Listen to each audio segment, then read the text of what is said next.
एक दिन की छुट्टी के बाद आज खुलते बाजार और दुनिया भर के बाजारों से है बेहद कमजोरी के संकेत और गैप से नीचे खुलने के लिए निफ्टी है तैयार। बड़ा सवाल है कि कुछ अहम लेवल को होल्ड कर पाएंगे, जो रिकवरी का माहौल बना उस पर ब्रेक लगेगा, यू टर्न लेगा या फिर नीचे खुलकर संभल जाएंगे। ढेर सारे सवाल हैं आपके आपके जहन में, जवाब है तैयार। स्वागत है आप सबका शेयर बाजार लाइव में। नमस्कार, मैं हूं अनिल सिंह जी। नमस्कार, मैं हूं दीपांशु भंडारी। काफ़ी सारी चीज़ों पर बात करनी है। होली की आज भी शुभकामनाएं सर। आज बिल्कुल, कई सारे पार्ट्स में और ज़्यादातर लोगों को आज शुभकामनाएं। आज ज़्यादा शुभकामनाएं, क्योंकि हिंदुस्तान के ज़्यादातर हिस्सों में और विशेषकर होली जहाँ ज़्यादा खेली जाती है उत्तर भारत में, वहाँ पर आज खेली जा रही है। तो जो कुछ लोग अभी होली खेलने का प्लान कर रहे हैं और सबको पता है कि कम से कम थोड़ा 10:30, 10, 11 बजे के बाद जब बाजार सेटल हो जाए उसके बाद काफ़ी लोग खेलने निकलेंगे। होली खेलने का टाइम 11 से 2 रखा गया है ताकि मार्केट का एक्शन सुबह का और दोपहर का मिस ना हो। हमारे साथ तो बिल्कुल, तो सारे हमारे दर्शकों को जो आज होली खेल रहे हैं उन्हें बहुत बहुत शुभकामनाएं। हम कल खेल चुके हैं। बिल्कुल। हाँ, और दीप आपने तो मुंबई के लोग हैं, लाइफ में एडजस्ट करना जानते हैं। बिल्कुल। जिस दिन छुट्टी उसी दिन त्योहार हमारा। बिल्कुल। सो ठीक है, हमने एडजस्ट कर लिया। आप एंजॉय कीजिए और क्या, आज हम एडजस्ट करेंगे क्योंकि हमारे दिल्ली के कई सारे एक्सपर्ट्स हैं जो आज छुट्टी पर हैं। सो काफ़ी लोगों के दर्शन आज नहीं होंगे, कम होंगे या सेकंड हाफ में होंगे, वो सब होना ही है। तो जाहिर सी बात है, त्योहार है तो सबको एंजॉय करना चाहिए।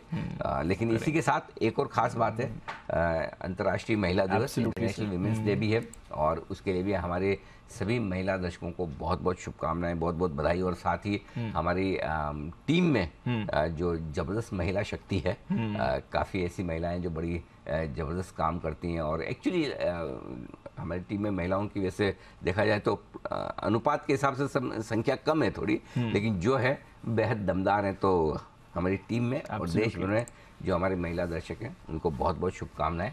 एक चीज़ ज़रूर दीप कहना चाहता हूँ और वो ये कि जब कोविड के वक्त लोग घरों में बंद थे और वहाँ से जब लोगों ने और स्पेशली घरों में बिजनेस चैनल्स देखना शुरू हुआ था, क्योंकि आमतौर पर जनरली लोग अपनी प्रोफेशनल लाइफ में, ऑफिस में या अपने कारोबार की जगह पर बिजनेस चैनल ज़्यादा चलाते हैं, घरों में कम चलता है। और एक बार आप सुबह सुबह घर से निकल गए तो ऑफिस में ही चलता है। लेकिन जो कुछ बदलाव आया है वो 2020 से बड़ा आया है हमारी ज़िंदगी में भी और हमारी महिला दर्शकों की ज़िंदगी में भी। क्योंकि अगर वो दिन भर कोविड के वक्त वो चैनल चलता रहता था तो उनकी आदत पड़ गई और एक बड़ा तबका एक शामिल हुआ है महिलाओं का। और आजकल दीप एक चीज़ मैं कहना चाहता हूँ, देश भर में जहाँ भी जाता हूँ मतलब इतने महिला निवेशकों की संख्या बढ़ती दिख रही है और वो आती हैं, सुनती है और ऐसा नहीं कि अंदाज से। और एक और बड़ा बदलाव जो होता दिख रहा है देश में वो ये कि अब महिलाएं अपने बचत और निवेश को लेकर बहुत जागरूक हो रही हैं। सो वो फाइनेंशियल लिटरेसी अब पूरी तरह से महिलाओं में बहुत तेज़ी से बढ़ रही आ रही है और उनका इंटरेस्ट बन रहा है। सो ये एक बड़ा अच्छा बदलाव है जिसके लिए मैं इस महिला दिवस पर सारे हमारे महिला दर्शकों को और महिला निवेशकों को बहुत बहुत कॉम्प्लीमेंट देना चाहता हूँ, बधाई देना चाहता हूँ। उनका योगदान तो काफ़ी बिल्कुल योगदान है और ये ज़रूरी है कि हमारी जो 50% आबादी है, 50% ताकत है और संख्या में ताकत में हमसे ज़्यादा हैं, तो उनका योगदान भी पूरा का पूरा होना ही चाहिए, तभी आप एक साथ आगे बढ़ सकते हैं। बिल्कुल सर। तो चलिए, आज कुछ स्पेशल आयोजन भी हमने किया है विमेंस डे के लिए, कुछ खास मेहमान भी जुड़ेंगे। बिल्कुल, कुछ विशेष महिला मेहमान हमारे साथ होंगी। कुछ विशेष महिला दिवस पर हमने 8:30 बजे विमेंस डे पिक भी है हमारी, तो हमारे आज एक्सपर्ट्स आपको विमेंस डे पिक देंगे। तो महिलाओं के लिहाज से निवेश का एक बेहतरीन आपके लिए मौका। मार्केट आउटलुक में हम 10:20 पर अनुज जैन से करेंगे बातचीत, जो हेड इक्विटी IIFL में है, उनसे मुलाकात होगी। और उसके अलावा और भी अमीरा शाह जी होंगी, जहाँ दोपहर 12 बजे हम करेंगे उनसे मुलाकात। बिल्कुल, और भी कुछ खास मेहमान भी होंगे। तो एक्शन पैक डे होने वाला है, ये गारंटी हम आपको देते हैं। आइए सर, फिर आज के एक्शन को समझें। आज की जो ट्रिगर्स हैं वो तो पहले बताएं, कहाँ पर रखनी है नज़र? तो ट्रिगर्स के लिहाज से दीप जो सबसे इम्पोर्टेंट चीज़ है, जो आज के 4 ट्रिगर्स वो अमेरिका से आते हुए दिख रहे हैं। पहले तो जेरोमी पावेल साहब का बयान, ब्याज दरों में तेज और ज़्यादा बढ़त संभव है, ये उनका कहना था। बस इन्होंने अमेरिकी बाजारों को धराशायी कर दिया। 650 अंक लुढ़का है डाउ और 150 अंक नीचे नैस्डैक, दिन के लोएस्ट पॉइंट पर जाकर हुए बंद। 2 साल की अमेरिका की बॉन्ड यील्ड 5% के पार पहली बार पहुंची है 16 साल में, यानी कि 16 साल की ऊंचाइयों पर है। डॉलर इंडेक्स भी मजबूती से 105-50 पर पहुंचता हुआ दिख रहा है, 3 महीने की ऊंचाइयों पर है, और इसके चलते कमोडिटीज़ में भी बड़ी तगड़ी धुलाई होती दिख रही। तो सारे के सारे ट्रिगर्स जो हैं मैं वही बोलने वाला था, इम्पोर्टेड है। ऐसा कैसे? ऐसा ही है भाई, क्या करेंगे, अभी वैसे ही हाल है, क्या कर सकते हैं। ठीक है, तो फिर अगर इतने इम्पोर्टेंट ट्रिगर्स है तो पहले उन्हीं के बारे में एक दो बातें समझे। बॉस तो बॉस ही होता है सर। पिछले हफ्ते इतनी सारी कमेंट्री आई, एक फेड चेयरमैन बोल रहा है 0.5%, दूसरा बोल रहा है ज़रूरत ही नहीं है, और दोनों तरफ बाजार ने रिएक्शन दिया। बट ये पावेल साहब से पहले बाजार पॉजिटिव हो गए थे, लग रहा था कि शायद इतने अग्रेसिव नहीं होंगे, बट ये तो और ज़्यादा अग्रेसिव हो गए पावेल साहब।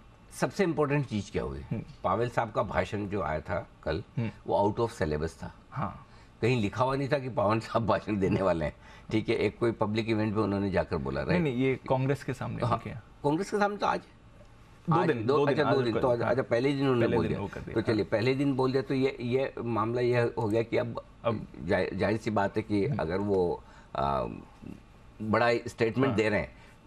पहले अटलांटा के चेयरमैन थे, फेड सदस्य थे, उन्होंने अच्छा बोला तो हम बढ़ गए। उनके पहले जो दूसरे वाले जो गवर्नर थे, उन्होंने खराब बोला तो गिर गए। लेकिन अल्टीमेटली सबसे ज्यादा अहमियत अगर किसी के एक बयान की है तो वो है फेड चेयरमैन पावेल साहब का बयान, क्योंकि अल्टीमेटली तो मतलब पायलट तो वही हैं, जहाज तो वही उड़ा रहे हैं, और अगर वही स्टेटमेंट अगर नेगेटिव है, और एक्चुअली बड़ा सरप्राइजिंग था दीप की जिस तरह की लैंग्वेज उन्होंने यूज़ की, उसके लिए बाजार तैयार नहीं थे। लैंग्वेज में उन्होंने साफ कहा कि अभी भी उन्हें लगता है कि ब्याज दरें तेजी से बढ़ानी पड़ेंगी, पहली चीज़, और अभी भी उन्हें लगता है कि ज़्यादा बढ़ाने लगेगी। तो अब इसमें बदलाव क्या हुआ है? पहले लॉन्ग टर्म में बदलाव अगर आप देखें तो ये हुआ है कि जो लोग सोचे थे कि जून तक मामला निपट जाएगा, ये जून तक आप ब्याज दरों को पीक आउट होते हुए देखेंगे, मार्च अप्रैल और जून तक की पॉलिसीज में बढ़ा के खत्म हो जाएगी, उसके बाद पोज होगा साल के अंत तक का। अब ये मामला जून से आगे भी जा सकता है। तो पहली चीज़ तो ये कि हर बार लगातार जो है ना वो मामला आगे टलता हुआ दिख रहा है, क्योंकि पहले ये लग रहा था कि दिसंबर तक ब्याज दरें पीक आउट हो जाएगी, उसके बाद 3-6 महीने का आप पोज लेंगे, फिर घटाना शुरू करेंगे। वो दिसंबर वाला ऑलरेडी हम जून पे आ गए, राइट। पहले मार्च का बना, फिर जून का हो गया, अब जून भी क्वेश्चन मार्क दिख रहा है कि जून में भी आप ब्याज दरें पीक आउट होते हुए दिखेंगे कि नहीं। सो पहली सबसे बड़ी दिक्कत तो यहाँ पर आती हुई दिखी है कि अब जून में भी आप कॉन्फिडेंस से नहीं कह सकते। दूसरी चीज़, एक और जो बड़ा बदलाव दिख रहा था ये कि अब 0.5% तो कभी नहीं बढ़ेंगी, अब बढ़ेंगी तो 1/4% ही बढ़ेगी। और आप देखिए फेड के इस स्टेटमेंट के पहले वो 0.5% हो ना हो उसके चक्कर में अमेरिकी बाजार लगातार झूल रहे थे, और 30% लोग ये मान रहे थे कि 22 मार्च को आने वाली फेड की पॉलिसी में 0.5% बढ़ेगी। अब ये संख्या बढ़कर 70% के आसपास पहुंच चुकी है। सो अब ज्यादातर लोग ये मानकर चल रहे हैं कि 0.5% बढ़ना तय है, इतना इनके कह जाने के बाद। ये बड़ा फर्क है, ये बड़ा फर्क है। तो दो बड़े फर्क है, एक जून में पीक आउट हो जाएगी, ब्याज दरें बढ़ना जितना जून तक ही होना है हो जाएगा, उसके बाद नहीं बढ़ेगी, वो डेट आगे सरक सकती है। दूसरा, अब 0.5% बढ़ने का खतरा, और 0.5% बढ़ाने में दिक्कत नहीं है दीप, बढ़ा लीजिए, लेकिन 1/4% से वापस रिवर्स होकर 0.5% बढ़ाना ये बड़ा झटका है, क्योंकि बाजार ये मानकर चल रहा है कि अब आप बढ़ाओगे लेकिन धीमे धीमे बढ़ाओगे। अगर इसका मतलब फिर से फेड को एग्रेसिवली ब्याज दरें बढ़ानी पड़े, जोर से और जल्दी बढ़ानी पड़े, इसका मतलब है कि आपसे संभल ही नहीं रहा मामला, और ये मैसेज बहुत गलत देगा। सो मेरे ख्याल से अब सबसे इम्पोर्टेंट तारीख एक ही है, और वो है 22 मार्च। 22 मार्च को फेड चेयरमैन 0.5% बढ़ाते हैं या 1/4% बढ़ाते हैं, ये देखना बहुत इंटरेस्टिंग होगा। हो सकता है ध्यान से सुनिएगा कि 22 मार्च के पहले आपको फिर से स्टेटमेंट ऐसे आते दिखे जो बाजार को ठंडा करें, भाई डरो मत, 0.5% जरूरी नहीं हम इसी बार बढ़ाएं। हो सकता है, कोई बड़ी बात नहीं दीप, क्योंकि अमेरिकी बाजार, हम पिछले हफ्ते भी यही बात करते हैं कि एक ही चीज पर ट्रेड कर रहे हैं, ब्याज दरों के मूड पर लगातार। नहीं तो आज एक चीज समझिए, इतने सारे फेड के सदस्य हैं, कभी कोई अटलांटा वाला बोल गया, कभी कोई बुलार्ड साहब बोल गए, कुछ भी बोल गए, हर एक पे मुंह दे रहा है, क्योंकि आपके पास नया ट्रिगर कोई है नहीं। ट्रिगर एक ही है अमेरिकी बाजारों में ब्याज दरों के डायरेक्शन को लेकर, और उस लिहाज से कोई बड़ी बात नहीं कि 22 मार्च के पहले कोई ऐसे स्टेटमेंट भी आ जाए। और कैसे आ सकते हैं वो भी मैं आपको बताता हूँ, और क्यों आ सकते हैं वो भी बताता हूँ। रशिया यूक्रेन जब शुरू हुआ था, लगभग यही समय था पिछले साल जब तेजी से आपका इन्फ्लेशन बढ़ा था। सारी कमोडिटीज के दाम तेजी से इसी वक्त बढ़े थे। अब वापस आप वही मार्च वाले पीरियड में आ गए, अप्रैल वाले पीरियड में आ गए। कोई बड़ी बात नहीं, आपको बेस इफेक्ट की वजह से महंगाई तो है, महंगाई गई नहीं है, है बेस इफेक्ट से आपका कम होने लगेगा। और अगर कम होने के संकेत आए तो फेड चेयरमैन बोलेगा भाई ठीक है, कंट्रोल आ रहा, हम नहीं बढ़ाएंगे, एक चौथाई से काम चल जाएगा, तो कोई बड़ी बात नहीं। अभी भी आपके पास कम से कम आज कितनी 8 तारीख है, 10-12 दिन है, राइट। 10-12 दिन में कोई अच्छे स्टेटमेंट भी आ जाएं या ये भी आ जाए कि बेस इफेक्ट आपके लिए ब्याज दरों को नीचे, महंगाई को नीचे लाने का या नहीं बढ़ने देने का काम करेगा, तो इसलिए नो डाउट सारे स्टेटमेंट्स में इसकी इंपॉर्टेंस जरूर है, लेकिन इस इंपॉर्टेंस का मतलब ये नहीं कि सारे खतरे ही खतरे हैं, कुछ अच्छा नहीं हो सकता। अब कुछ और खराब जो हुआ है वो भी डिस्कस कर ले। हाँ, एक दो चीजें और खराब हुई। अच्छा, और खत्म नहीं हुआ अभी यहाँ पे इसलिए बीच में मैंने थोड़ा सा रिलीफ दे दिया, अच्छा बोल के, कि 22 मार्च के पहले अभी और भी शायद कुछ स्टेटमेंट आ जाए, अच्छा आ जाए, कोई बड़ी बात नहीं, मार्केट को ठंडा करने के लिहाज से।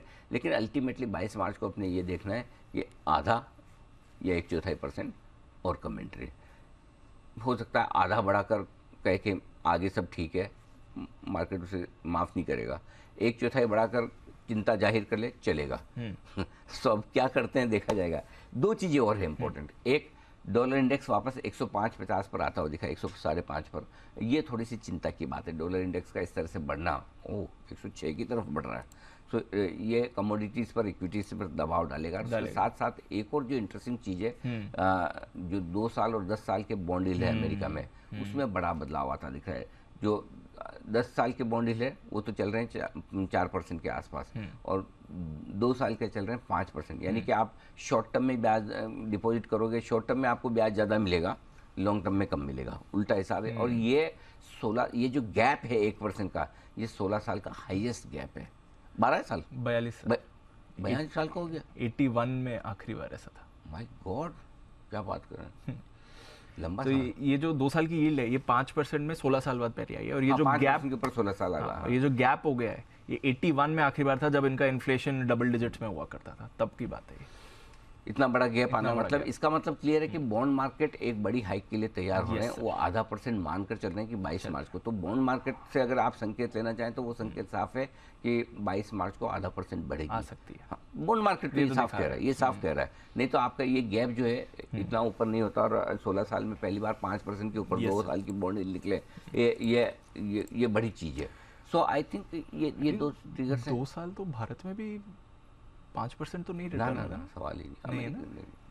आई डोंट थिंक सो 2 साल वाली 5% हो, तो लेकिन ओवरऑल मेरे ख्याल से मामला थोड़ा सा अमेरिका से ये सारे संकेत कमजोरी का। तो इन्होंने जो मूड बिगाड़ा है उसका हमारे पर क्या असर पड़ेगा? क्योंकि मंडे को ही बात चल रही थी कि फाइनली हमारे बाजार का मूड माहौल सुधरा था, 17,600 के ऊपर आपको क्लोजिंग मिली, 17,700 के ऊपर आपको क्लोजिंग मिली थी। क्या ये वापस मूड अब बिगाड़ने का काम कर सकता है? क्या होगा हमारे लिए? देखिए 17,250, 17,350 की रेंज से आप 17,800, 850 की रेंज तक आ गए एक बार। तो एक बार आपका हल्का फुल्का करेक्शन पूरा हुआ, लेकिन इसका मतलब ये नहीं कि मूड बिगाड़ देगा और ख़त्म कर देगा। देखिए इसमें कोई डाउट नहीं कि ये मामला सीरियस तो है, लेकिन इसके अलावा भी बहुत सारे ट्रिगर्स हैं जिन पर आपको भारत में ध्यान रखना है। राइट। पहला चीज़ तो है कि क्या एफआईज के फ्लोज बरकरार रहते हैं। अगर चलो खरीदे ना, जोर से ना बेचे, तब भी आप वो भी काफी है। दूसरा एक सेंटीमेंट के लिहाज से पिछले हफ्ते में 3-4 दिनों से अदानी ग्रुप के शेयर काफ़ी मजबूत हुए हैं, और आज भी खबरें आ रही कि उन्होंने अपने प्लेज को समय से पहले कम किया है। सो ये दो चीज़ें हैं जो हमारा सेंटीमेंट ठीक करने वाली हैं। तीसरी चीज़ जो हमें भूलना नहीं चाहिए, इन सारी खराब चीज़ों के बीच में कच्चा तेल भी नीचे आ रहा है। हाँ। तो 83-82 डॉलर की रेंज में कच्चा तेल आ रहा है, तो उसे भी आप इग्नोर नहीं करेंगे। कर सकते, तो कुछ अच्छी चीज़ें भी है। और एक और बड़ी चीज़ है कि थोड़ा सा कॉन्फिडेंस लौटा है। वो अलग बात है कि जैसे कॉन्फिडेंट हुए थप्पड़ भी लग गई है ना, लेकिन फिर भी लौटा तो है ही है। तो मेरा ये मानना है दीप, जो हमने सोमवार को बात की थी, मैं अभी भी उस पर कायम हूँ कि निफ्टी ने 17,250, 17,350 की रेंज में शॉर्ट टर्म अपना बॉटम जो बनाया है वो आसानी से नहीं टूटेगा। आसानी से नहीं टूटेगा? नहीं टूटेगा। ये तो अच्छा, मेरे हिसाब से ये अगर टूटना है इसको तो फेड की मीटिंग के बाद ही टूटना चाहिए, पहले अच्छा। नहीं। ओहो, ओके। 22 मार्च तक इसको आपको होल्ड करेंगे ऐसा लगता है, ये चीज़ क्लियर है, ठीक है। दूसरी चीज़ जो है 39,600 से 39,900 ये रेंज में जो हमने बैंक निफ्टी पर सपोर्ट लिया है, ये शॉर्ट टर्म बॉटम है, ये भी आसानी से नहीं टूटना चाहिए। अच्छा। लेकिन अगर नहीं टूटना चाहिए, ये बात सही है, लेकिन अगर टूट जाता है तो फिर आपको व्यू बदलना पड़ेगा। कभी बदलना होगा तो अभी तो कोई एक दिन में आज का आज तो टूटने वाला है नहीं, टाइम है, अगर टूटेगा तो भी तो हम यही हैं, आप भी यही हैं, देखेंगे। तो अपने अभी तक वही दिमाग में रखना है कि 17,250 17,350 इसके नीचे ही फ्रेश कमजोरी होगी। 39,600 39,900 की रेंज को बैंक निफ्टी तोड़ेगा तो ही फ्रेश कमजोरी है, तब तक आप ठीक है। अब ये तो हो गई थोड़ी लॉन्ग आगे की बात। आज के लिए क्या इंपॉर्टेंट है? आज के लिए 9:15 बजे आप 100 पॉइंट नीचे खुलते हैं, 125 150 नीचे खुलते हैं, दिन में 200 घट जाते हैं, कोई इंपॉर्टेंट नहीं। इंपॉर्टेंट सिर्फ एक ही चीज़ है, 3:30 बजे आप कहाँ होंगे। अगर 3:30 बजे तक यानी कि क्लोजिंग पर आप कुछ अहम लेवल को होल्ड कर पाते हैं तो खतरे से बाहर हैं, और वो है 17,600। निफ्टी 5-25 पॉइंट अपना दिमाग लगा लें, 17,600 के आसपास अगर निफ्टी बंद हो पाता है तो आप उतने बुरे हैं नहीं। बैंक निफ्टी 40,700 है, थोड़ा दूर का लेवल है, अगर इसके नीचे आज बंद होता है तो ही समस्या है। छोटा लेवल 41,000 का बनता है, लेकिन मैं 40,700 लेकर चल रहा हूँ क्योंकि बैंक निफ्टी की वॉलेटिलिटी थोड़ी निफ्टी से ज़्यादा है बढ़ने और घटने में, करेक्ट।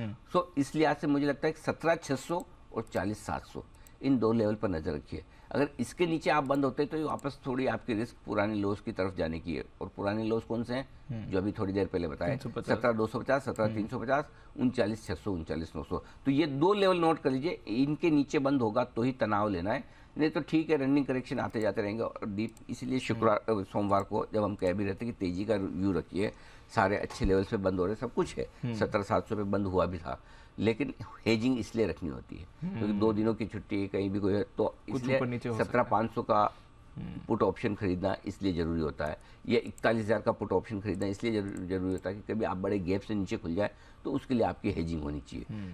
तो ये डिसिप्लिन है, या फिर आप पोजीशन हल्की रखें, ये ना तेजी का व्यू रखें। और अभी भी मैं कह रहा हूँ तेजी के व्यू में कोई बदलाव नहीं आया है। अच्छा, हाँ, बदलाव नहीं है। तेजी के व्यू से हम थोड़ा सा सावधानी वाले व्यू में आ गए, और अगर आज इन दो लेवल के नीचे बंद होंगे तो दोपहर में 3:20 पर अपने डिसाइड करेंगे कि लॉन्ग पोजीशन को कम कर लेना है या बरकरार रखना है। बैंक निफ्टी में फिर भी अच्छा क्वेश्चन है, निफ्टी का थोड़ा पास है लेवल, जानबूझ के पास दिया है। अच्छा जानबूझ के दिया है। अच्छा, हाँ, क्योंकि देखिए क्या है, आजकल दीप है ना, तेजी करके पैसा बनाना मुश्किल हो रहा है। आप बनाने की कोशिश करें, 2 दिन आप मजबूती के साथ तो वापस नीचे आ जाते हैं, सो रिस्क कम रखिए उस लिहाज से। समझ गया। बैंक निफ्टी में भी जिसको छोटा रखना है स्टॉप लॉस 41,000 भी रख सकता है, ऐसा कुछ नहीं, 41,000 भी ठीक है, लेकिन 40,700 जो लेवल से निकल कर आ रहा है वो 40,700, तो हम दोपहर में देख लेंगे क्या करना। ठीक है, आइए फिर आज का सेटअप समझते हैं, क्योंकि लग रहा है इतने अच्छे मूड माहौल के बाद, स्पेशली जो मंडे का था, आज थोड़ा मूड माहौल बिगड़ा हुआ तो है। 17,550 17,600 ये पहला सपोर्ट जोन है निफ्टी का, यहाँ पर खुलकर हम देखेंगे। ओह सॉरी, आपको ये बता देना भूल गया मैं, ग्लोबल संकेत नेगेटिव हैं, एफआईज और घरेलू फंड्स दोनों के संकेत पॉजिटिव साइड पर ही रहे। वायदा कारोबार के संकेत और साथ ही सेंटीमेंट न्यूट्रल है, ट्रेंड नेगेटिव मैंने अभी तक पॉजिटिव किया नहीं, इसलिए वेट कर रहा था मैं। एक हालांकि कायदे से ऑनेस्टली कर देना चाहिए, 17,600 के 650 के ऊपर बंद हुए, एक दिन और देखते। आज आप 17,600 करवा दो, मैं न्यूट्रल कर दोगे। 3 दिन 17,600 न्यूट्रल हो आज की क्लोजिंग। आजकल एक्चुअली ये फॉर्मूला काम भी आ रहा है, पहले क्या होता था दीप, वन साइडेड मार्केट में ना, अगर एक इंपॉर्टेंट लेवल के ऊपर या नीचे बंद होने पर ट्रेंड बदलने में ज़्यादा दिक्कत नहीं होती थी, लेकिन अभी के जो मार्केट में है ना, इतना इजी नहीं रह गया। 2-3 दिन की क्लोजिंग जब तक आप ना देखो तब तक मामला थोड़ा सा मुश्किल रहता है। तो ये आपके लिए निफ्टी। अब मैं आपको रेंज दे दूँ आज की, 17,550 17,600 ये आज की इम्पोर्टेंट सपोर्ट रेंज है। इस रेंज में खुलकर हम थोड़ी देर टाइम पास करेंगे। 17,425 17,500 ये आपके लिए मजबूत खरीदारी की जगह है। अगर निफ्टी आज इस रेंज में आता है तो आपको शॉर्ट भी काटनी चाहिए और खरीदारी भी करनी चाहिए, बस। अच्छा, ठीक है, दोनों बोल दिया। तो ऐसे नहीं कि मतलब कोई बाजार के ताला लग जाएगा, बंद हो जाएगा, खत्म हो जाएगा, दोनों तरफ के मौके मिलेंगे आपको। ऊपर में 17,675 17,750 पहली रुकावट की जगह बनेगी, क्योंकि आप गैप से नीचे खुल रहे हैं। ऊपर का 17,775 से 17,850 वो रेंज है जहाँ पर आपको प्रॉफिट बुकिंग आती हुई दिखेगी। बैंक निफ्टी 40,900 41,000 आपके लिए पहला सपोर्ट जोन है। इसके नीचे आने पर 40,600 से 40,775 वो रेंज है जहाँ पर अच्छी खरीदारी आने की आप उम्मीद करके चल सकते हैं। ऊपर की तरफ 41,250 41,375 ये पहली हल्की फुल्की रुकावट की जगह है, और पार करके टिके तो 41,500 से लेकर 41,675 ये परफेक्ट सप्लाई जोन बनेगा जहाँ पर प्रॉफिट बुकिंग और बिकवाली दोनों आती दिखेगी। ओके, ठीक है। बाजार की पोजीशनिंग कैसी है सर? एफआईएस की पुट कॉल रेशियो क्या बता रहा है? पोजीशनिंग के लिहाज से अगर आप देखें बाजार में तो मेरे ख्याल से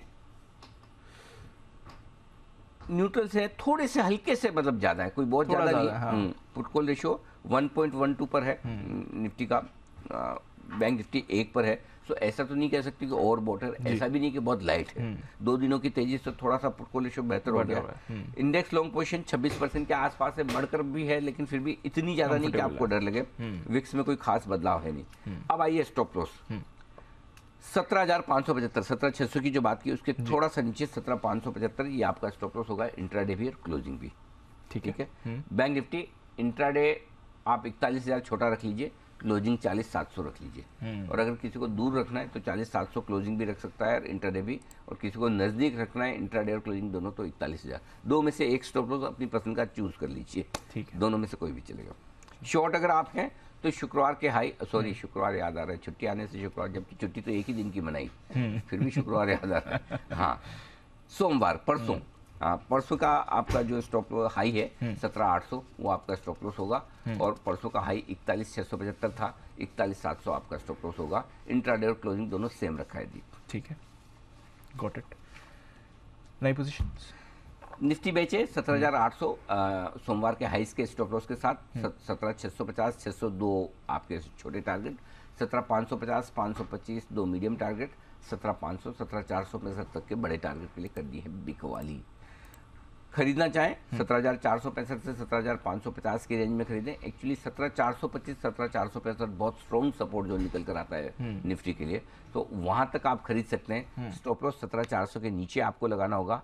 टारगेट जो बनेंगे दीप 17,600, 650 दो छोटे टारगेट होंगे, 675 और 725 दो मीडियम टारगेट, 17,775 और 17,800 तक के टारगेट के लिए खरीदारी भी करनी। तो दोनों ही मौके लीजिए, कोई दिक्कत नहीं। अभी कम गैप से खुले तो बेचिए, ज़्यादा गैप से खुल जाए तो छोड़ दीजिए। और खरीदने का मौका आपको 17,465 से 17,550 की रेंज में टुकड़ों टुकड़ों में धीरे धीरे बनेगा। डन। बैंक। अब आइए बैंक निफ्टी, शुक्रवार का सोमवार का हाई लगाकर यहाँ पर स्टॉप लॉस लगाकर बेच दीजिए 41,700, ये है आपका स्टॉप लॉस का लेवल। नीचे के टारगेट जो बनेंगे 41,250 और 41,000 दो छोटे टारगेट हैं, 40,900 और 40,775 दो मीडियम टारगेट हैं, 40,700 और 40,600 तक के बड़े टारगेट के लिए करनी है आपको बिकवाली। जो लोग लेना चाहते हैं 40,600 से 40,800 की रेंज है, वहाँ पर खरीदिए दीप। उसके पहले कोई ढंग का लेवल मुझे मिल नहीं रहा जहाँ मैं एंट्री करने के लिए कहूँ। थोड़ा दूर का है, लेकिन यही नोट करके रखें। स्टॉप लॉस 40,500 का होगा, टारगेट 40,900 और 41,000 के दो छोटे टारगेट हैं, 41,125 और 41,250 दो मीडियम टारगेट है, 41,350 और 41,500 तक के फाइनल टारगेट के लिए खरीदारी करनी है। अगर मौका लगा 41,000 के आसपास खरीदने का तो खुद देखेंगे, तो एक छोटी मोटी जगह 41,000 के आसपास सपोर्ट के तौर पर वहाँ लेना है, या 40,600, 40,800 की रेंज में लेना है। अभी मैं 40,600, 40,800 में ज़्यादा कंफर्टेबल हूँ। ठीक है सर, गॉट इट। ठीक है, आज को ये वैसे मेरे को लग रहा था आज अग्रेसिव्स के लिए आप सेल दे सकते हैं, क्योंकि माफ़ कीजिए खरीदने की राय दे सकते हैं अग्रेसिव ट्रेडर्स के लिए। आज वैसा मूड माहौल दिखा नहीं। आज एक्चुअली मूड माहौल काम का ही नहीं है। नहीं हाँ अभी भी हाँ, जब जबरदस्ती होली के दिन काम करना पड़ा तो एक ही देंगे, वो तो सही है। हाँ, इसका मतलब ये देखो, आशीष को इतना पसंद आ रहा है, आशीष को दिखाओ, ये आशीष और अरमान दोनों इतना जोर से स्माइल कर रहे हैं। अच्छा सर ने बोल दिया आज तो फिर लिंक विंक की और बाकी सब चीज़ों की जरूरत, ऐसा फील आ रही है ना सर? सेम फील है सर, बिल्कुल। होली के दिन हम काम कर रहे हैं। क्या था ट्वीट? कल भी ऑफिस जाना है? बिल्कुल सर, बहुत दुख हो रहा था। एंजॉय आशीष, मैं ये करो, काम करना है करो, मत करो एकदम। Best boss sir. तुम्हारा लिंक जरा इधर बढ़ाओ जरा नुपुर को दे दो, दुपुर पढ़ देगी।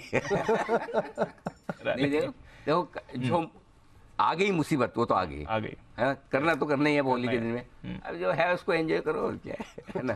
इसी के साथ कोई ऑप्शन तो है नहीं। मेरे पास होता तो मैं ही ले लेता, छुट्टी तुम्हारी छोड़ो। मार्केट ने सुनी क्या करें।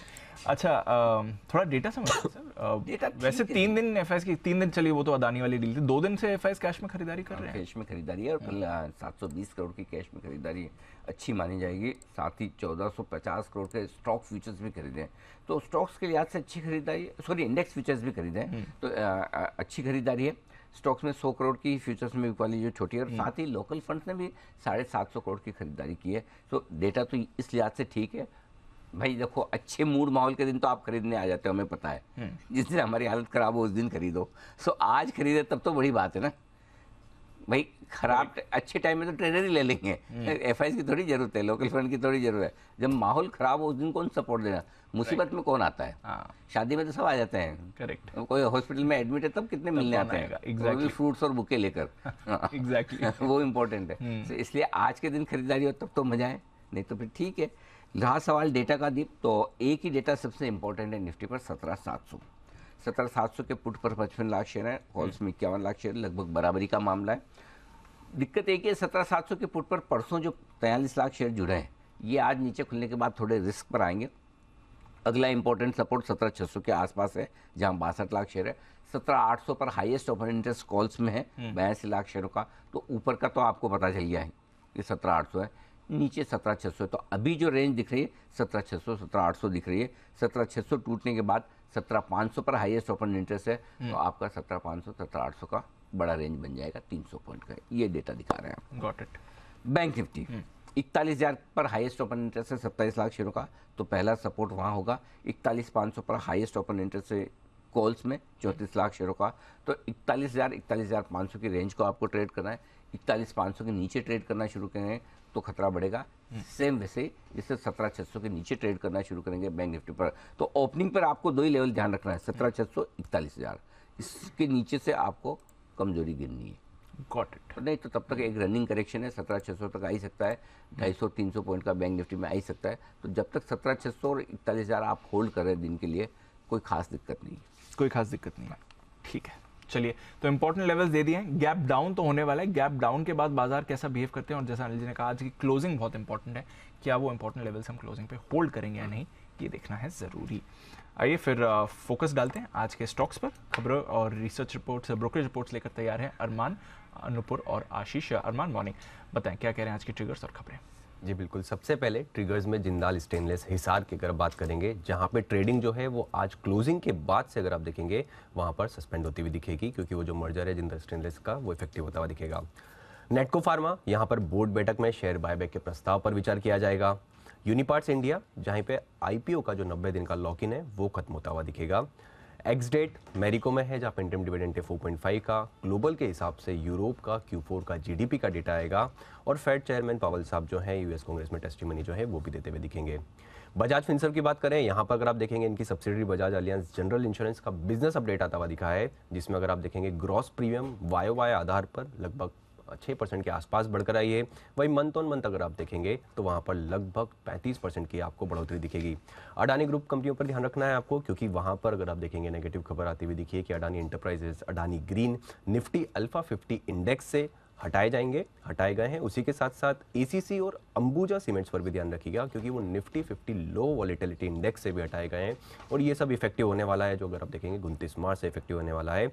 और अंत में जी एंटरटेनमेंट, यहाँ पर एक अच्छी खबर आती हुई दिखी है कि IPRS जो कि इंडियन परफॉर्मिंग राइट सोसाइटी, जो कंपनी के खिलाफ जो दाखिल IBC केस जो है वो वापस लिया है, और अगर आप देखेंगे दोनों के बीच में जो है ये वापस लेने पर सहमति बनी है। ओके, तो ये है आपके लिए कुछ इंटरेस्टिंग खबरें, यहाँ पर रखनी है नज़र। नुपुर, मॉर्निंग, बताएं आपके पास कौन सी खबरें हैं आज। Good morning. सबसे पहले NBCC, जहाँ पे कंपनी को 3 नए प्रोजेक्ट्स मिले हैं। 551 करोड़ का ये वर्क ऑर्डर है। हिमाचल प्रदेश और जम्मू कश्मीर में वर्क रिलेटेड ऑर्डर्स मिलते दिखे। इंडियन ऑयल एसोसिएशन की तरफ से भी ऑर्डर मिला है 300 करोड़ का, तो ये स्टॉक आज फोकस में रहने वाला है।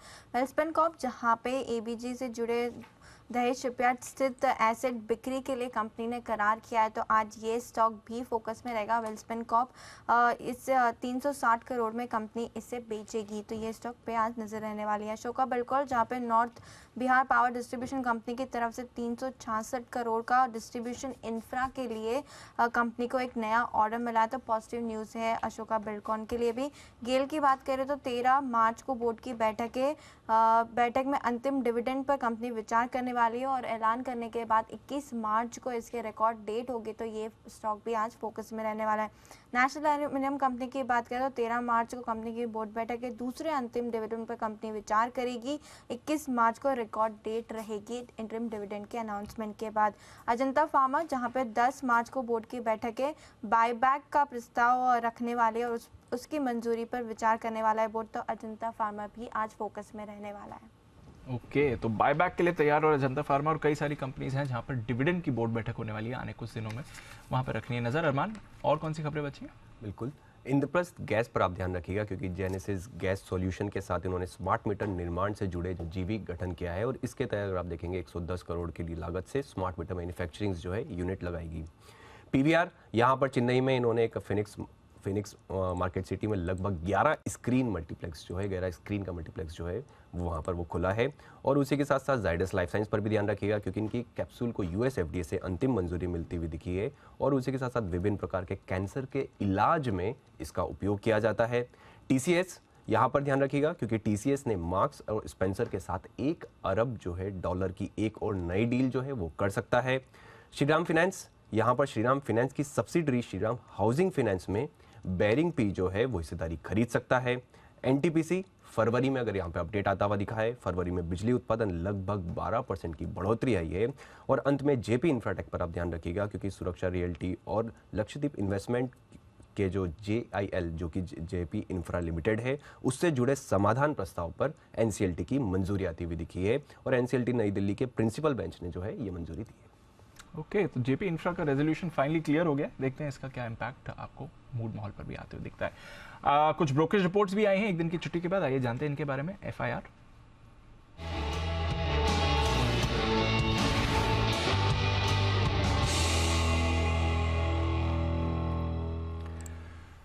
मॉर्निंग आशीष, पहले तो आज की टॉप ब्रोकरेज रिपोर्ट्स बताएं। Good morning Deepanshu. शुरुआत करते बजाज ऑटो के साथ जहां पर जेपी मॉर्गन की तरफ से बढ़िया रिपोर्ट आई है।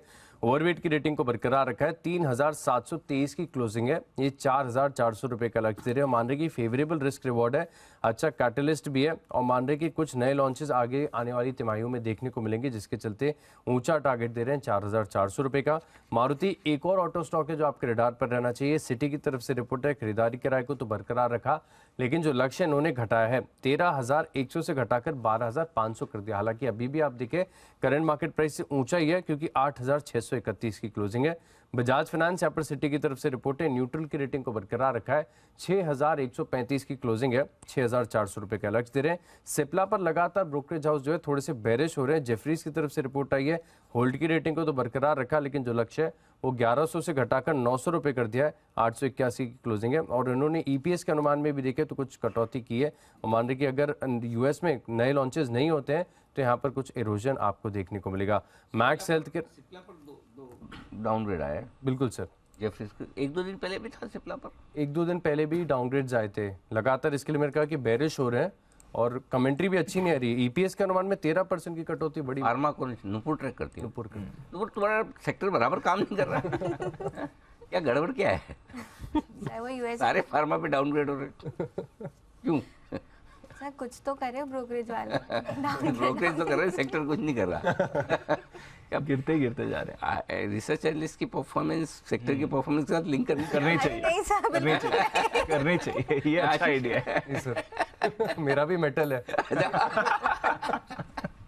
हाँ, नहीं तो पता चला कि सेक्टरल चर्निंग से ज़्यादा एनालिस्ट चर्निंग हो रही है। मेरे को ये सेक्टर दी, ये चाहिए, ये दी, ये चाहिए। चलिए, लेकिन फार्मा के लिए थोड़े से समय खराब चल रहा है, डाउनग्रेड बहुत आ रहे हैं, बिल्कुल बहुत ज़्यादा अक्रॉस द बोर्ड। और सिप्ला पर तो मतलब सब लोग दुखी हो गए, ऐसा लग रहा है सिप्ला से। कभी कभी वो ऐसा होता है ना कि स्टॉक परफॉर्म नहीं करता तो लोगों को लगता है कि अभी ये छोड़ ही दो इसको, वैसा वाला हाल हो गया।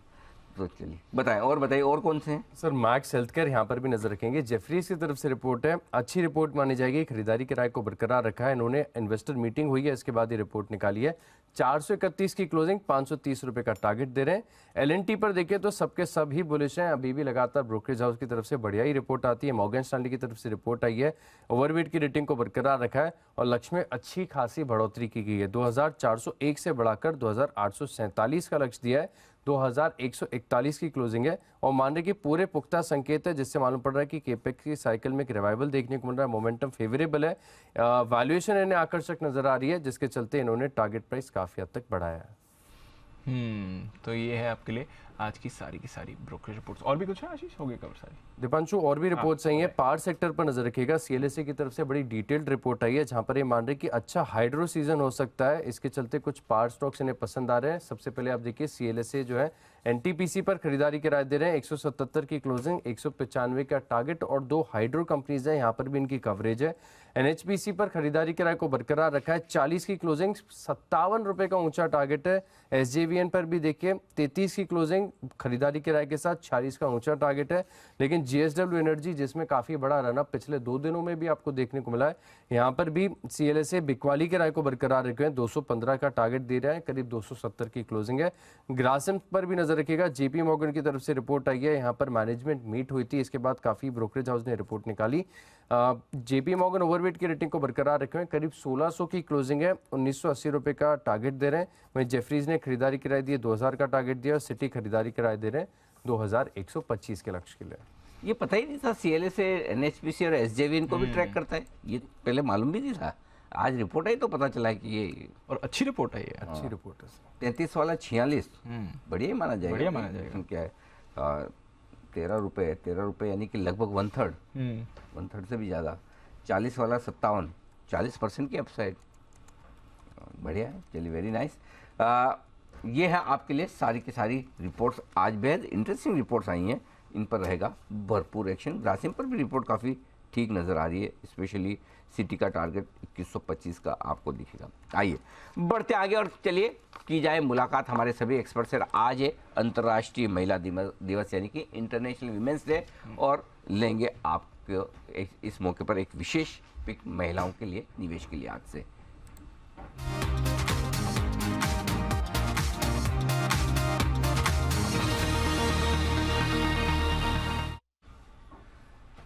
Sumit ji, good morning. बताएं sir women's day pick. Good morning Anil ji, good morning. सबसे पहले तो अनिल जी सभी महिलाओं को मेरी तरफ से वुमेंस डे की बहुत बहुत शुभकामनाएं। वुमेंस डे पिक के तौर पे मैं जो पिक लेके आया हूँ वो है कोलगेट पामोलिव, जिसका नाम है।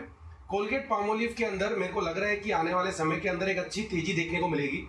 तो सबसे पहले तो सभी महिलाओं को ये पिक लेना चाहिए और होल्ड करना चाहिए, और पेशेंस के साथ होल्ड करना चाहिए। आने वाले 6 से 12 महीने के अंदर कोलगेट पामोलिव कोलपाल के अंदर यहाँ से एक बढ़िया मूव ऊपर की तरफ देखने को मिलना चाहिए।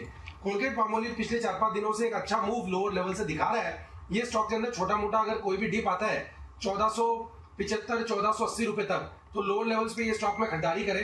1430 पोजिशनल तौर पे स्टॉक का नीचे में सपोर्ट रहेगा, और पोजिशनल तौर पे इसका ऊपर में जो टारगेट रहेगा 1600 का पहला, 1650 का दूसरा। ये स्टॉक थोड़ा स्लो चलता है जैसे इसके प्रोडक्ट है। बचपन से मैं सुनते आ रहा हूं कि अगर पेस्ट का नाम लिया जाए तो एक ही नाम दिमाग पे और जुबान पे आता है, वो है कोलगेट के अंदर अगर किसी के दांत पीले हो जाते हैं तो उसको व्हाइट होने में टाइम लगता है, प्रोडक्ट को रेगुलर यूज करना पड़ता है। इसी तरीके से ये स्टॉक को भी लेके थोड़ा समय तक होल्ड करना पड़ता है। इंस्टेंट रिटर्न देने वाला स्टॉक नहीं है, बट आप स्लो एंड स्टडी ये स्टॉक को होल्ड करके चलेंगे और डिप में एवरेज करेंगे तो पोजिशनल तौर पे ये स्टॉक एक अच्छा रिटर्न देगा। तो वुमेन्स डे पिक के तौर पे स्पेशली वुमेन्स के लिए कोलगेट मेरी तरफ से 1600 से 1650 के टारगेट्स के लिए। ओके, 1600-1650 के टारगेट के लिए। जब आपने इतनी फंडामेंटल रिसर्च की है, समझिए इतने चैनल चेक किए, तो आपसे एक सवाल है बंसल जी की तरफ से। है नहीं बंसल जी शो में अभी, लेकिन उनकी तरफ से एक सवाल है। बंसल जी ये पूछना चाहते हैं आपको कि कोई ऐसा शॉर्टकट है जिसमें रोज रोज ब्रश ना करना पड़े, सुबह शाम ना करना पड़े, और उसके बावजूद जल्दी से पीले दांत सफेद हो जाए? Anil ji, there are no shortcuts में फायदा नहीं होता, लॉन्ग टर्म में ही फायदा होता है। ओके, चलिए, लॉन्ग टर्म में आपको फायदा देगा कोलगेट पामोलिव। सुमित जी की तरफ से विमेंस डे पिक, और 1600-1650 का रखें टारगेट। 1508 के आसपास ट्रेड कराए, थोड़ा नीचे मिले तो और ले सकते हैं, 1460-65 के आसपास ऐड कर सकते हैं, ये मानना है उनका। आइए बढ़ते आगे, और अब वक्त है मुलाकात करने का अमरीश सर से। सर गुड मॉर्निंग, बताएं आपकी women's day pick. Good morning Anil ji, good morning Deep. Women's day special pick है इंटरग्लोब एविएशन, इंडिगो। पहली बार मैं कोई एयरलाइन स्टॉक रेकमेंड कर रहा हूँ। रीजन है कि कंपेयर टू 2019 अभी के एयरफेयर्स करीब 66% हायर है on domestic routes, nearly 23% higher है ऑन इंटरनेशनल रूट्स, और काफ़ी सालों बाद हम देख रहे हैं कि ये एयरफेयर्स हायर लेवल्स पर सस्टेन कर रहे हैं, और क्रूड ऑयल का प्राइसेस भी सॉफ्ट हो रहे हैं अभी। हाईएस्ट एवर क्वार्टरली रेवेन्यू इन्होंने अचीव किया है 14,900 करोड़ का, 20% Q-on-Q ग्रोथ है, 85% लोड फैक्टर है, नेट फ्री कैश करीब 7,000 करोड़ का है, और टोटल फ्लीट जो है अभी 302 एयरक्राफ्ट हो गया, which was about 279 aircraft last quarter. और FY24 से उनका जो 500 एयरक्राफ्ट का ऑर्डर था उसके डिलीवरीज शुरू हो गए। और डोमेस्टिक मार्केट शेयर इनका करीब 56% है, which is I mean clear leader. और इंटरनेशनल ऑपरेशंस बढ़ रहे हैं, nearly 23% of the capacity is for international operations. और कार्गो बिजनेस पे भी इनका काफ़ी फोकस है अभी। सेकंड एयरबस फ्रेटर भी इन्होंने ऐड किया है। I think by next year they will be having at least 3 और 4 मोर। तो एक्सपेक्टेड EPS फॉर FY25 करीब 140 का है, और मेरा टारगेट यहाँ पे बनता है 2380। तो यह है इंटरग्लोब एविएशन, और इंटरेस्टिंग पिक है, जैसा अमरीश सर कह रहे हैं, पहली बार airline stock Amrish sir recommend कर रहे हैं, तो थोड़ा कॉन्फिडेंस बढ़ रहा है। बाय द वे जो अपडेट्स भी आ रहे हैं अनिल जी, क्योंकि अब 7 को बाजार बंद थे, महाराष्ट्र गुजरात में ज़्यादातर लोग होली मना रहे थे, आज बाकी भारत में मंडे था, तो कई सारे लोगों ने एक्सटेंडेड वीकेंड मनाया है। और जो ट्रैवल डिमांड रही है, वो अपडेट्स जो आ रहे हैं वो एक बार ये फिर 4 दिनों की, एक दिन की छुट्टी लेने पर 4 दिन की छुट्टी हो जाती है ना मुंबई 5 दिन, बल्कि सैटरडे संडे ले लो तो 5 दिन ही हो गया।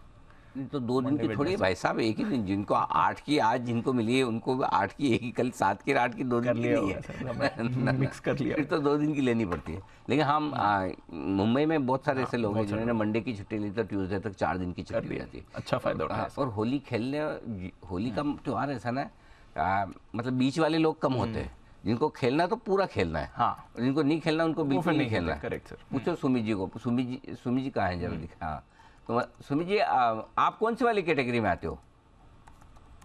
कौन सी वाली कैटेगरी अनिल जी? मतलब एक तो ऐसा होली का त्योहार में कैसा है, जिसको खेलना है उसको भरपूर खेलना है, और जिसको नहीं खेलना उसको बिल्कुल नहीं।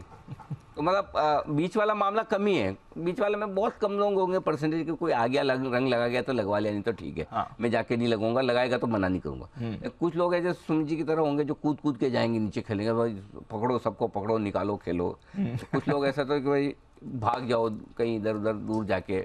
बहुत सारे लोग ऐसे भी होते हैं कि होली के वक्त प्लान दूसरा बना लेते हैं, बोले रहेंगी नहीं घर पे, कौन लगाएगा। आप किधर से कल? अनिल जी मेरे को थोड़ा कलर वलर से एलर्जी है अनिल जी, मेरे को थोड़ा कलर वलर सूट नहीं होता, इसलिए मैं खेलता नहीं हूँ अनिल जी होली। ओह अच्छा, बोला मैं बोला दोनों में से एक ही होगा, या तो बिल्कुल खेलने वाले सेट रहते हैं। अमरीश सर खेलते हैं आप? जी मैं भी खेलता नहीं हूँ, इसलिए कल मैं दिल्ली में था, आज मुंबई में आ गया हूँ। अच्छा ये मैं तो पूरी खेलता हूँ भाई, जमकर मजे किए कल। हाँ खूब खेले। आजकल मजा कम आता है, क्यों? लोग है ना गुलाल से बहुत खेलते हैं। कलर पक्का वाला लगाना चाहिए, 4-5-7 दिन लगे कि होली के लिए। अब कोई अपने ही नहीं लगाए तो अपन भी दूसरों को कितना लगाएं कलर, फिर गुलाल से मजबूरी में खेलनी पड़ती है। हमारे ऑफिस में है 1-2 लोग जिनके ऐसे हैं। हाँ भाई, वो असली होली तो वही है। आज मेकअप का एक्स्ट्रा काम, होली के दिन हुलिया ना बगड़े तो होली क्या, कैसे होगा। चलिए, तो इंडिगो है अमरीश सर को पसंद, खरीदारी करने की राय। आइए 1-2 और स्टॉक्स की बात करी जाए अमरीश सर के साथ और सुमित जी के साथ भी। अमरीश सर, बजाज फिनसर्व कैसा लगता है? बजाज अलायंस जनरल इंश्योरेंस के अपडेट मंडे को भी आते हैं, वो ग्रॉस अंडर रिटर्न प्रीमियम को लेकर, अब ग्रॉस प्रीमियम को लेकर अपडेट आए हैं। साल दर साल करीब 0.6% की बढ़त रही है ग्रॉस प्रीमियम में, और इस साल की अगर आप टोटल वो देखें तो महीने दर महीने में आपने करीब 34% की बढ़त देखी है। तो परफॉर्मेंस तो सर अच्छी दिख रही है। परफॉर्मेंस अच्छी है, पर the stock also has perform, तो मुझे लगता है कि यहाँ से बहुत ज़्यादा अपसाइड रहेगा। ये अपसाइड तो है, but I am not really recommending at these levels, क्योंकि यहाँ से शायद आउट परफॉर्म नहीं करे।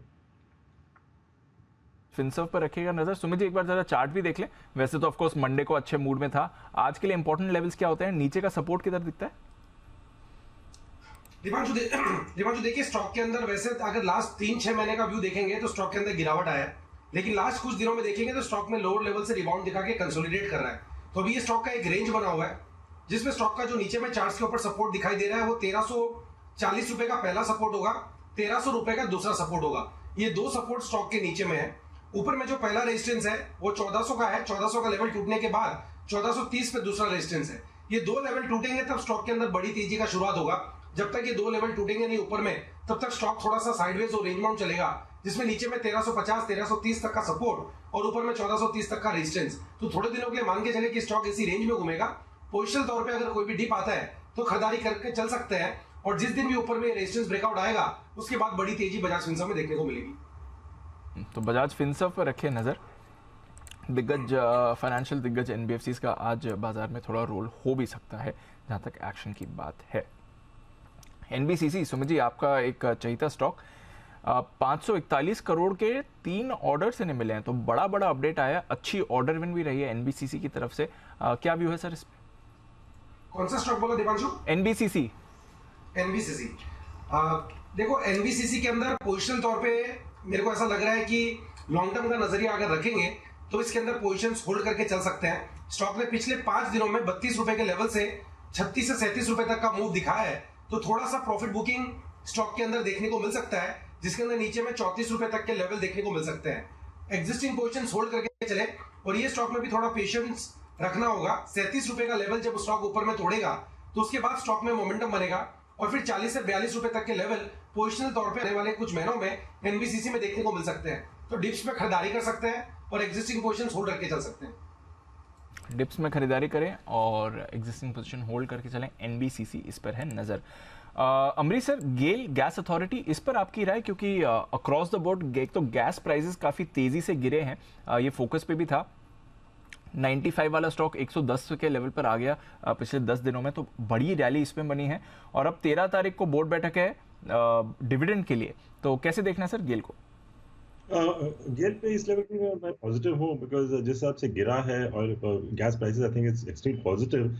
और इनके अलावा आई थिंक एमजीएल और आईजीएल का पर भी काफी पॉजिटिव हूँ, बिकॉज आई थिंक उसका सीधा फायदा उनको मिलेगा। So I think GAIL can see levels of about 124, 125 और NGL और IGL में मुझे लगता है कि यहाँ से भी अपसाइड जो है करीब 8 to 10% का है। तो ये है आपके लिए गेल पर खरीदारी करने की राय। और 13 मार्च को बोर्ड बैठक भी और स्टॉक अच्छी एक्शन में रहा। सर जबरदस्त, 95 वाला 110 हो गया, बड़ी मूव आई है। क्रेडिट कैसे दे बंसली, तो है ही नहीं आज हाँ लेने के लिए एब्सेंट रहने का तो नुकसान उन्हें उठाना ही पड़ेगा। तो इसमें हम ये कहेंगे भले उन्होंने 90 रुपये 95 रुपये में रिकमेंड किया तो उनका कोई कमाल नहीं, क्योंकि शो पे है नहीं है इसलिए ओके। आइए जैन साहब हमारे साथ कार्यक्रम में हो चुके हैं, शामिल किया जाए जैन साहब का भी स्वागत। जैन साहब, महिलाओं में विशेष रूप से लोकप्रिय जैन साहब को अंतर्राष्ट्रीय महिला दिवस की बहुत बहुत शुभकामनाएं। बताएं सर आपकी women's day pick. Yes Anil ji, first of all once again happy Holi and happy women's day. आपके यहाँ कब है होली? आज है कि कल है? हो गई? हमारे जयपुर में तो कल खेल ली सर, जबरदस्त, रात तक खेली है, पूरे दिन तो खेली है, रात को भी मैंने 12-1 बजे तक हम लोग के अच्छा मिलन समारोह था तो वो भी किया है। अच्छा जयपुर में कल ही हो गई? चलो वेरी नाइस। कल हो गई मस्त हो गई। तो फिर आज तो आप पूरे दिन भर शो कर सकते हो, कोई दिक्कत नहीं। हाँ आप बोले सर, आपके हुक्म कीजिए। दिल्ली वाले सारे गायब है आज, पूरी पूरी छुट्टी ले गए, सामूहिक हड़ताल एकदम। जी बताएं सर। यस सर, देखिए मैं विमेंस डे के पिक के तौर पे 2 स्टॉक्स लाया हूँ। आज जैसे हम एक्सटेंडेड वीकेंड की बात कर रहे थे तो वाकई में गजब का लोगों ने हॉलिडे लिया। मैं भी देख रहा हूँ काफी फ्रेंड्स और काफी लोग इस तरीके का 5 डेज का लिया है। और ओवरऑल भी देखिए होटल स्टॉक्स बहुत अच्छा कर रहे हैं, तो ये जस्ट मैं वो कर रहा हूँ, एनालॉजी ड्रॉ करने की कोशिश कर रहा हूँ। बट ओवरऑल मुझे लगता है होटल स्टॉक्स पे फोकस रहना चाहिए। EIH एसोसिएटेड होटल्स मैंने काफी बार स्टॉक को रेकमेंड किया और अभी भी वापस रेकमेंड करूंगा। मुझे लग रहा है कि ये स्टॉक बहुत बढ़िया है, इस पे ध्यान दें। दूसरा एक मैंने लास्ट मंथ एक जेम स्टॉक दिया था, रेनबो चिल्ड्रन मेडिकेयर, तो अगेन विमेन से रिलेटेड ही मानूंगा, क्योंकि माँ की ममता और माँ में सीरियसली मतलब सबसे ज्यादा अगर बच्चे का कोई केयर करते हैं तो वो माँ ही होती है और विमेन ही होती है। तो इसलिए मैंने रेनबो चिल्ड्रंस मेडिकेयर को लाया हूं मैं, और मुझे लगता है ये स्टॉक भी बहुत बढ़िया करेगा आने वाले दिनों में। और फिर सुमित जी का जो वो था ना कि वो पीले दांत से सफेद दांत होने में जो समय लगता है, वैसे इसको भी समय देना पड़ेगा, थोड़ा लॉन्ग टर्म नजरिए के दोनों स्टॉक्स, रेनबो चिल्ड्रंस और चिल्ड्रन। और साथ ही एक चीज नोटिस की है क्या सर? जैसे वो सिंगुलर और प्लूरल में बड़ा मामला गड़बड़ होता है बहुत बार। तो जैसे चाइल्ड वो हो गया और चाइल्ड का चिल्ड्रन होता है, लेकिन मैंने देखा 90% लोग चिल्ड्रंस बोलते हैं, चिल्ड्रंस बोलते उसमें भी आगे एस और लगा देते हैं। हाँ, है ना? करेक्ट। नोटिस किया आपने? हाँ, डबल प्लूरल। जिन सब नोटिस किया आपने, राजस्थान में सब लोग चिल्ड्रंस लगाते हैं। चिल्ड्रंस बोल देते हैं, बट इसमें सर चिल्ड्रंस एपोस्ट्रोफी एस के साथ है। नहीं उसमें तो ठीक है। अरे आपकी तो अंग्रेजी का जवाब ही नहीं, क्या बात करूं। जब भी मैं बंसल जी से कंपेयर करता हूं तो आपकी बहुत शानदार लगती है मुझे, लेकिन चिल्ड्रन को राजस्थान में स्पेशली चिल्ड्रन को चिल्ड्रन ही कर देते हैं, बोले लगा ही दो ना, ऐसे एक्स्ट्रा पढ़ाई क्या कर रहा है, लगा दो, वैसा है। तो मतलब वो ऐसा नहीं कि चिल्ड्रन अपने आप में प्लूरल है लेकिन चिल्ड्रन एस और एक्स्ट्रा लगा दो, वैसा है। तो रेनबो चिल्ड्रन और साथ ही साथ EIH एसोसिएटेड, यहाँ पर दोनों में वुमेन्स डे पिक के तौर पर खरीदारी करने के लिए कोई टारगेट दे रहे हैं जिन साहब इसके लिए? रेनबो मेडिकेयर के लिए मैं 870-890 का टारगेट है, और EIH एसोसिएटेड होटल्स के लिए तो मुझे लगता है कि ये बहुत ही अंडर प्ले कर रहा है ये स्टॉक, और बहुत अच्छा कर सकता है। ऊपर से बार बार नीचे आ रहा है, 392 के लगभग आज ट्रेड मतलब परसों ट्रेड कर रहा था। तो मुझे लगता है कि ये स्टॉक 500 प्लस का स्टॉक है, आराम से 500 रुपए के 490-500 रुपए के टारगेट्स के लिए स्टॉक को लेना चाहिए। 500 रुपए का target EIH associated rainbow children, 870-890 के टारगेट के लिए करनी है खरीदारी।